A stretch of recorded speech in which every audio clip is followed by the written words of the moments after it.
అదే RTV app వార్తల్ని క్షణాల్లో చదివే అవకాశం ఉంటుంది. ఒక న్యూస్ పేపర్, ఒక టెలివిజన్ ఛానల్ మీ చేతుల్లో ఎప్పుడూ ఉంటాయి. అందరికీ నమస్కారం.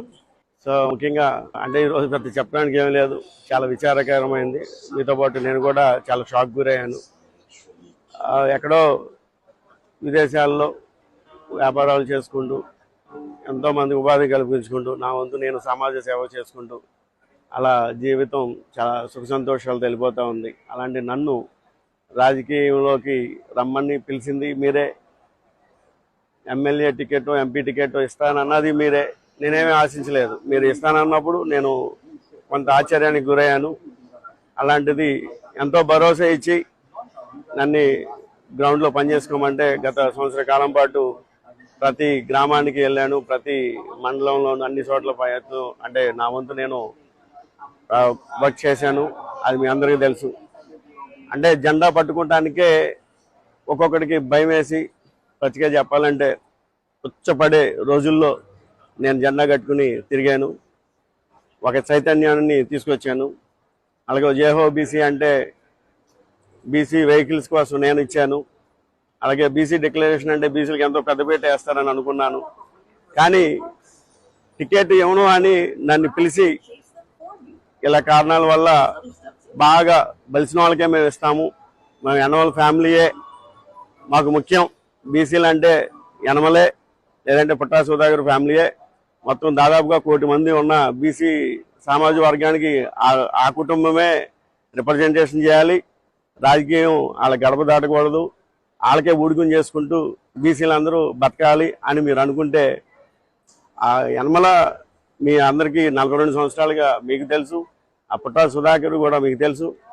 కానీ సాధారణ మధ్య తరగతి కుటుంబంలో పుట్టి స్వయం శక్తితో ఒక సెల్ఫ్ మేడ్ పర్సన్ని తీసుకొచ్చి ఇలా అభివృద్ధి చెందాడు అంటే పార్టీకి ఉపయోగం, బీసీలకు ఏదో చేయగలరని ఆశ చూపించి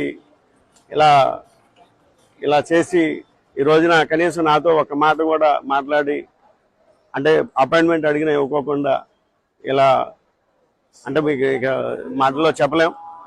జరిగింది ఏదో జరిగింది. అందరికీ నేను వినిపించుకునేది ఏంటంటే నా బాధను మీ అందరినీ నాతో పాటు సంవత్సర కాలంగా పనిచేసిన వాళ్ళందరినీ కలుసుకోవాలనుకుంటున్నాను.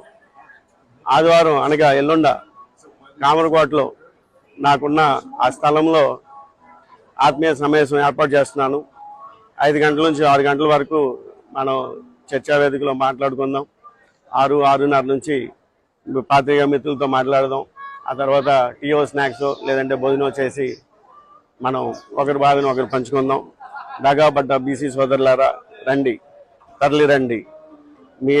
మీ సంఘీభావాన్ని నాకు ఫోన్ చేసి చెప్పినంత మాత్రాన ఏం కాదు. మీ గళాన్ని వినిపించాలంటే, గొంతెత్తి రావాలంటే రండి, రోడ్లు ఎక్కండి, సోషల్ మీడియాలో పోస్ట్ చేయండి. అధిష్టానం మరి ఏ విధంగా ప్రలోభానికి గురి చేశారో నాకైతే తెలియదు.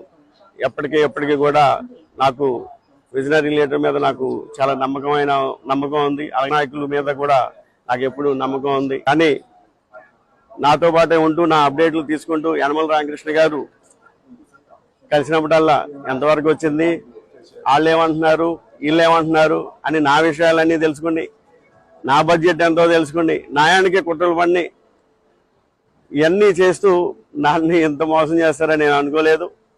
యనమల రామకృష్ణ గారు మీకు చాలా కృతజ్ఞతలు.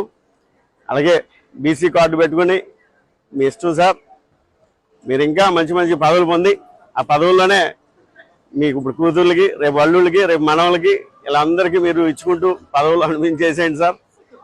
బీసీలు అంటే ఇంకెవరూ లేదు సార్. ఆ గౌడ సమాజ వర్గం లేదు, నాయ బ్రాహ్మణులు లేరు, రజకులు లేరు, విశ్వబ్రాహ్మణులు లేరు, ఇంకా చాలామంది ఇలా చెప్పుకుంటూ పోతే ఉన్నారు. వడ్డేర్లు ఉన్నారు, ఇంకా చాలామంది ఉన్నారు. ఇక వాళ్ళందరి గురించి మనం మాట్లాడుకుందాం. మీ అందరికీ పిలిపించేది ఒకటే సార్. అలాగే జగన్మోహన్ రెడ్డి గారికి, అయ్యా పార్టీ పరంగా ఏమన్నా మేము మీ గురించి ఏదైనా మాట్లాడితే క్షమించండి.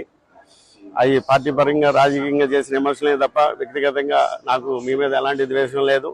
నిజంగా చెప్పాలంటే మీ ధైర్యానికి నేను మెచ్చుకుంటాను.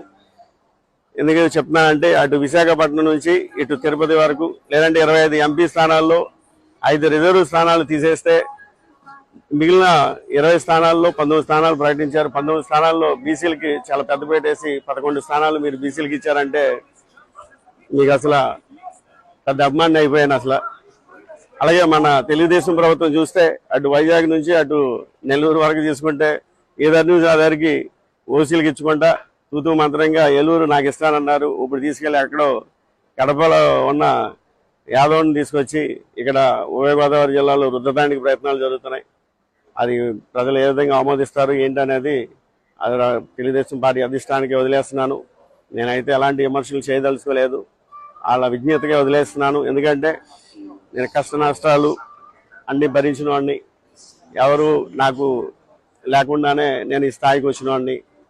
నేను అన్నీ సావధానంగా తీసుకుంటాను, నా చిరునవ్వుతో ముందుకు వెళ్తానే ఉంటాను. ఎలాంటి బాధ వచ్చినా నేను అలాగే వెళ్తాను.